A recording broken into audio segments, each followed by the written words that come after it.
Bem, pessoal, voltei aqui com uma possível parte 3, caso eu consiga postar todos esses vídeos mesmo, né? Eu espero que eu consiga. Então, aqui eu vou falar sobre heterocitacidade de uma forma bem rapidinha também, tá?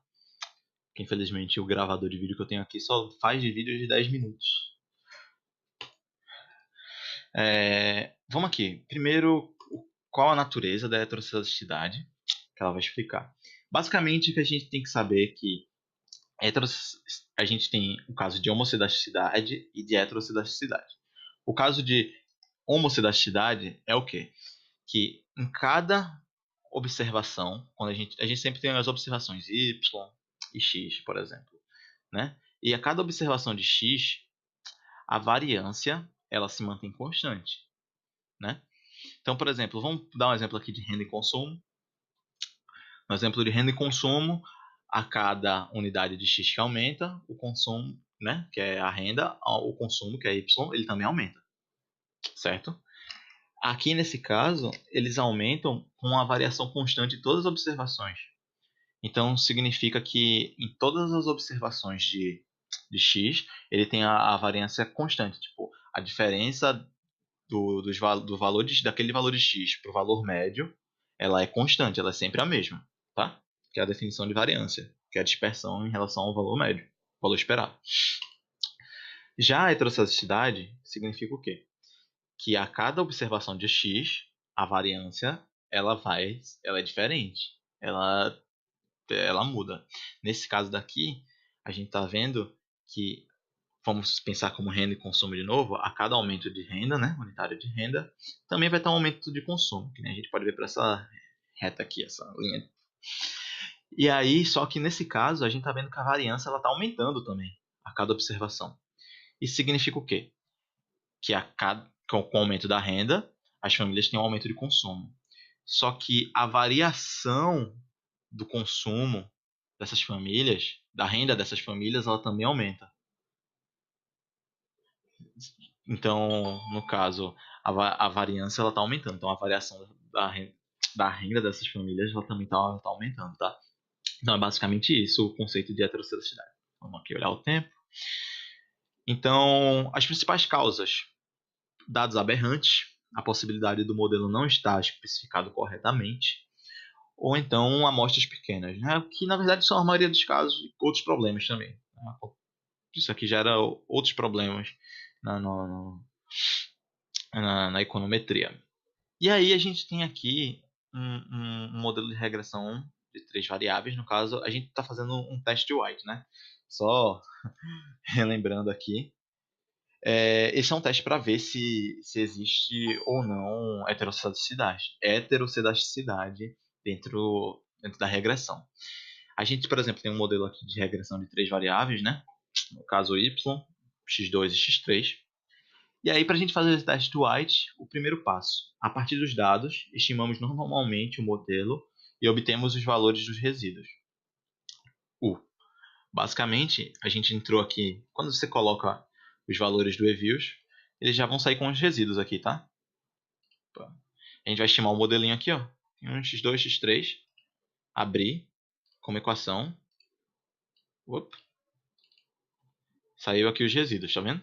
A gente tem essa equação. Salvar aqui, equação 1. Beleza.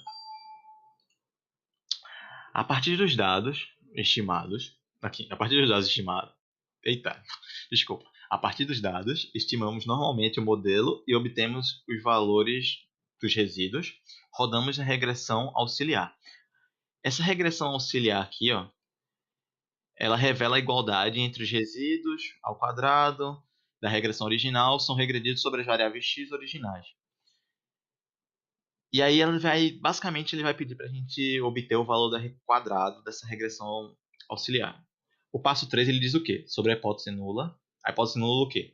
Da ausência de heterocitasticidade. Admitimos que a regressão auxiliar segue a distribuição aqui quadrado com graus de liberdade. A gente vai fazer direitinho, tá? Basicamente aqui no Reviews, você tem dois jeitos de fazer. Você pode fazer do jeito fácil e do jeito difícil.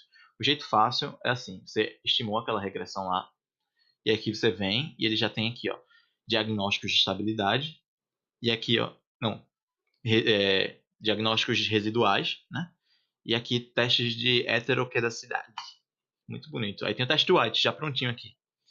Vocês podem perceber que quando a gente faz o teste de White, por favor, ele dá essa regressão aqui, ó, no qual ele coloca valores, ele regride os valores de resíduos ao quadrado em relação às variáveis, né, de forma individual, as variáveis ao quadrado e as variáveis de forma cruzada, uma vezes a outra, produto cruzado delas. O problema é que quando você faz desse jeito daqui, você está colocando muito grau, desperdiçando muito grau de liberdade, né, da sua regressão. E o que não é interessante. Quanto mais grau de liberdade desperdiça, mais viesado tende a ser os resultados dos coeficientes que você está fazendo. Então o ideal é que você não coloque tantas variáveis assim, não.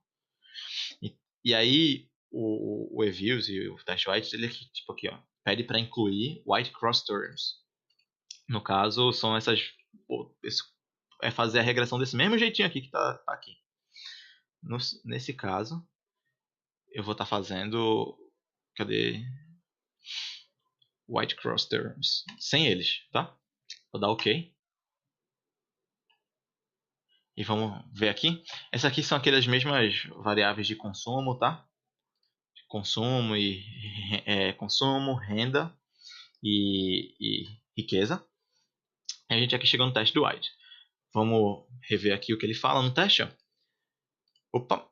Sobre a hipótese nula, o H0 de ausência de heterocidade. E a hipótese alternativa é que existe heterocidade. Basicamente, ó, a gente vai ter essa equaçãozinha aqui que ele faz no teste, tá vendo? Ó? Que é o número de observações vezes o valor do R quadrado. O nosso valor do R quadrado aqui deu 0,02, né, dessa regressão no modo de White que ele fez. E o número de observações são 10, só que a gente tem. Cadê?